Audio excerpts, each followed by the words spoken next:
This video is a part two of follow-up, whatever you want to call it, to my previous video, quickly scale any creature in Pathfinder 2E. Now, if you haven't seen that video, you don't absolutely have to watch it before you watch this video. However, I do think it would be helpful to you because I will be building upon some of the concepts that I laid out in that video. Plus, it gives me more views. Please like and subscribe. So when talking homebrew, I first think it's very important to lay out my philosophy on homebrew because my way and methods are not going to be for everybody. This is what I have found over years works best for me and how I like to create homebrew creatures for my players in my games. And so to start, my philosophy on homebrew is be a lazy piece of shit. My job, toilets and boilers, boilers and toilets, plus that one boiling toilet. Fire me if you dare. I don't want to spend more than a few minutes making a minor homebrew creature that's going to die in a few rounds, never to be seen or heard from again. And even when I'm making my final bosses, my major NPCs, I don't want to spend more time fiddling with a stat block in DCs than I do nailing down the concept questions, which we're going to get to. Because stats are for nerds, and Paizo has already given us all the stats we need. I view my role as the GM as one of making my players look like badasses. I'm not here to wipe the floor with them. I'm an all-powerful being. The rules bend to my will at every moment. Creatures from all planes of existence can just pop in to wherever the players are and kill them in a round. You know, I was God once. Yes, I saw. You were doing well until everyone died. But that's not fun. That doesn't create good narrative. That doesn't have a dramatic tension that the players and you bounce back and forth with and create this shared narrative. No. I want to make memorable but challenging encounters that feel fair to my players.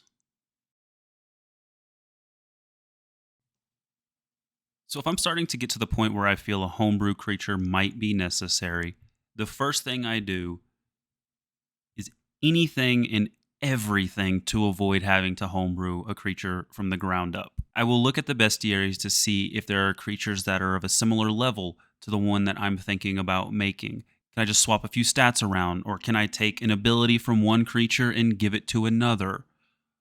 Or the Holy Grail, can I just change the theme of what the creature does?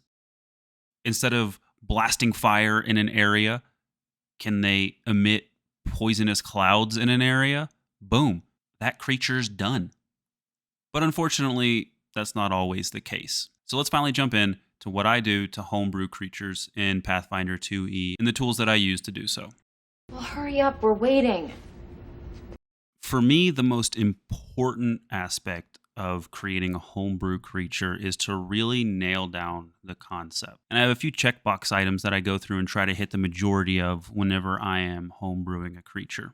And this is what I spend the majority of the time homebrewing a creature on. Very little time is actually spent on the stat blocks. And I never move on to the stat blocks before I have these questions answered, because I use the answers to these questions to guide me through picking balanced stats for the creature. The first and easiest question is, what role do you want the creature to fill?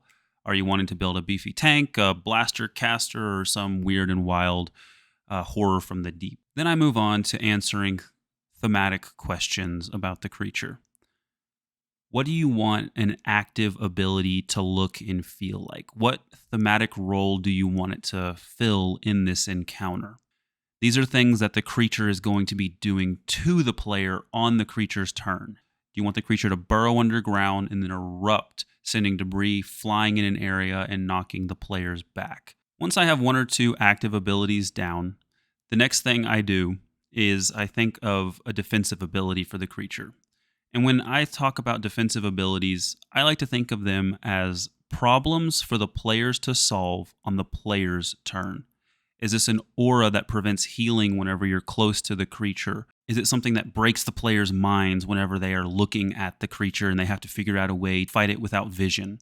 Something that creates a sense of tension, some drama, Because, like, at the end of the day, I love drama. but something that there is a way for the players to overcome, a problem to solve. It might not be the most obvious, but it's something that they should be able to pick up on after a few rounds and have that light bulb moment of, aha, we figured out how to deal with this. And this goes back to my philosophy on I'm here to make the players look like a badass and create fair and challenging, memorable encounters for them. Those light bulb moments are chef's kiss for a GM. Whenever you see your players' eyes light up with the sense of, I know what to do, that is a beautiful moment. For me, that means you have done your job as a GM, not when it's been 8 rounds of the players being frustrated and just pounding their head against a stone wall trying to figure out how to beat this creature.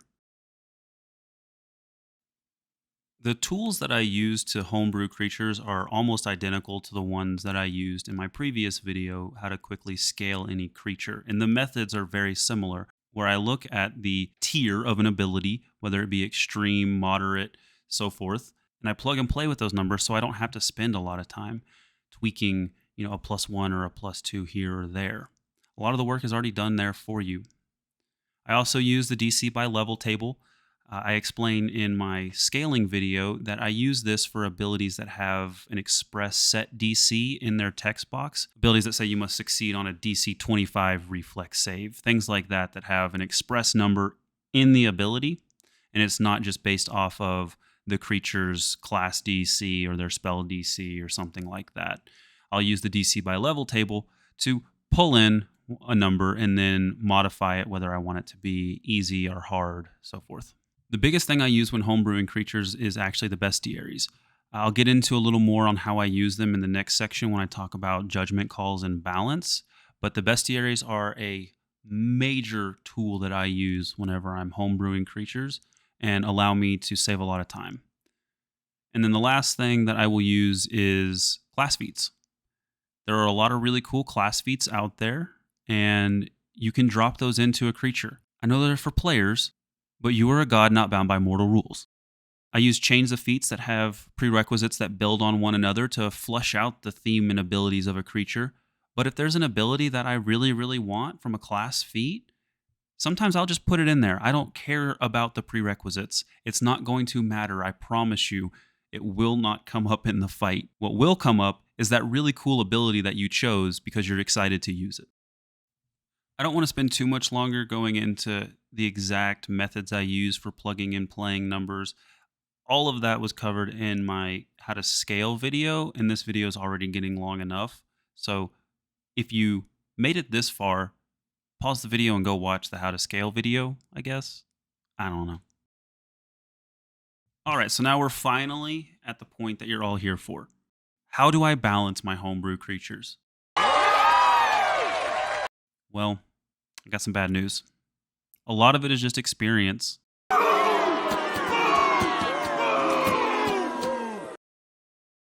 Making judgment calls and then critically analyzing them after the fact to say, yeah, I hit the nail on the head on that one, or you know what?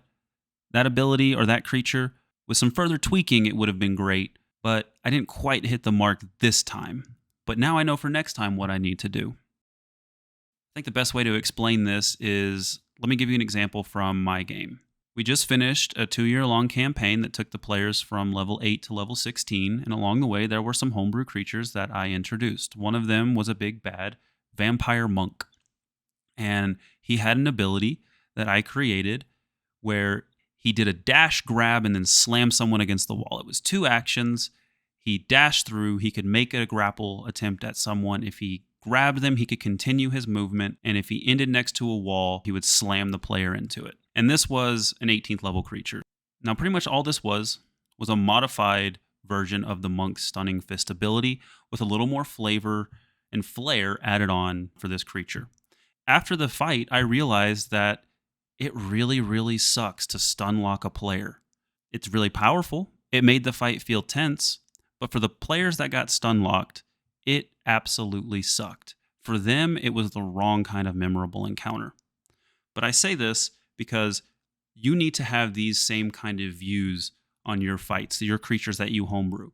Don't just make them run the encounter and then never think of it again. If you really want to get good at creating homebrew creatures that feel fun and fair and balanced, and you want to hone that judgment call muscle, you need to critically analyze the creatures that you've created. Consider their initial debut in your campaign as your alpha version of that creature. You might not use it again in that same campaign. You might not ever use that creature again. But still, once that session has concluded, spend a few minutes, go back and reflect on what went right, what went wrong, what could you have done better, what could you have saved time on because it didn't ever become relevant. Think critically about all of those questions and examine your homebrew in as non-biased of a lens as you can. That's going to be impossible to be completely non-biased. You created the damn thing after all. But don't just leave the session and think, well, damn, my players are stupid because they couldn't figure out how to counteract this ability. They couldn't solve this ability's puzzle problem. It was probably your fault, not theirs. All right, so that's all fine and dandy to reflect after the fact, but I still want to make as close to a balanced, fun encounter as I can, what you've called alpha version of my monsters. That doesn't really help me whenever this creature's only going to appear once or twice to my players. So here is where I use the bestiaries. I mentioned earlier I would come back to it. I study them. I flip through and I look for creatures that are of a similar level, and I look at the number of high stats they have, or extreme stats, or moderate. I try to find a creature that is similar in the role that it plays, whether it be a tank or a blaster caster or something like that, and see how many auras do they have? What is an average number of offensive abilities that creatures around this level have? Do creatures of this level have reactions, or do the majority of them not?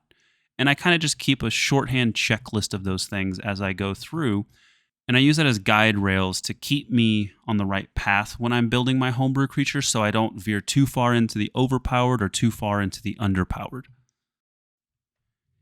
And the last thing I will leave you with is this little tidbit of wisdom.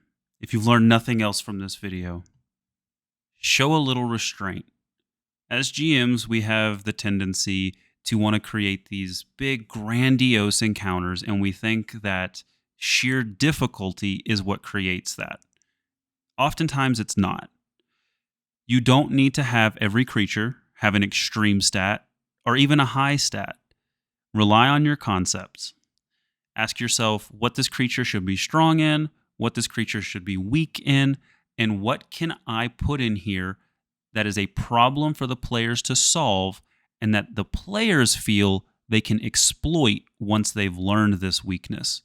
It doesn't necessarily have to be the mechanical number weakness, like weakness to fire, but it's a problem that the players can find an answer to, and then have that aha, I got you, GM moment, when in reality you're like, I put that there for you to find all along.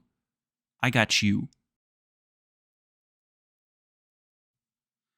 Now, I know this is probably not what you were expecting after my last video where I went into a lot of the actual how I move numbers around and how I use the creature creation tables to homebrew my monsters or to scale them to what I need. But I feel like that video is already done and made. It's there for you to go watch. This video was on how I homebrew monsters and my philosophies and the guiding principles that I have for creating fun encounters for my players. And at the end of the day, I felt that was more important and more beneficial than just creating a homebrew creature from scratch and not explaining the why I'm doing things. So I hope you liked this video. I'm sure each and every one of you who watch it will have a different method for homebrewing creatures. And I encourage you to leave your methods in the comment. Just goddamn, you better keep it civil. I will tolerate no harassment of other people's opinions. There is no right way to GM. There are some wrong ways, I'll give you that. But if you're watching this video, you're not doing it wrong. Trust me. If you're putting in the effort to learn and to better yourself, you're already a good GM. Just trust your instincts, listen to your players, and have fun.